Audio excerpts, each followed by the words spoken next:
Tara, samahan niyo ako mag-unbox ng Pandora Arcade Box ng Anubis Gaming. Ano-ano nga ba ang laman ng Pandora Arcade Box na to? Siyempre, meron siyang manual, HDMI, VGA, power supply, at dalawang extra buttons. Plug and play lang ito guys. Ituturo ko sa inyo paano i-set up. Saksak nyo lang HDMI sa TV, pati sa Pandora Arcade Box. Isaksak ang power supply, ikabit sa arcade box, i-press ang power button, at ayun, ready to use na.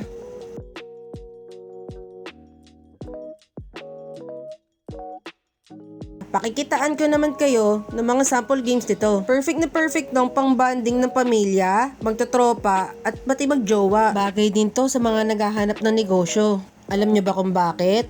Bakit? Kasi pwede itong gawing piso arcade. Tama, lalagyan nyo lang siya ng coin slot. Tapos, pwede na siya panegosyo. Bagay na bagay to sa mga batang 90s na nakakamiss ng retro games. Sulit na sulit din to pang banding yung magtotropa o pamilya. Paano ba naman? Up to 4 players ang pwede maglaro nito. For sure, may magtatanong sa inyo kung paano magiging 4 players. Kakabit nyo lang sa likod yung 2 wired controller tapos good for 4 players na siya. As you can see, meron na siyang 26,800 games. Hindi na rin pala kayo mahihirapang maghanap ng laro dahil may search bar na to. Punin mo na lang yung mga pinanguhulog mo 5 piso sa amusement park. Tapos bumili ka na ng Pandora Arcade Box sa Anubis Gaming. Ay, may pag-giveaway nga pala sila.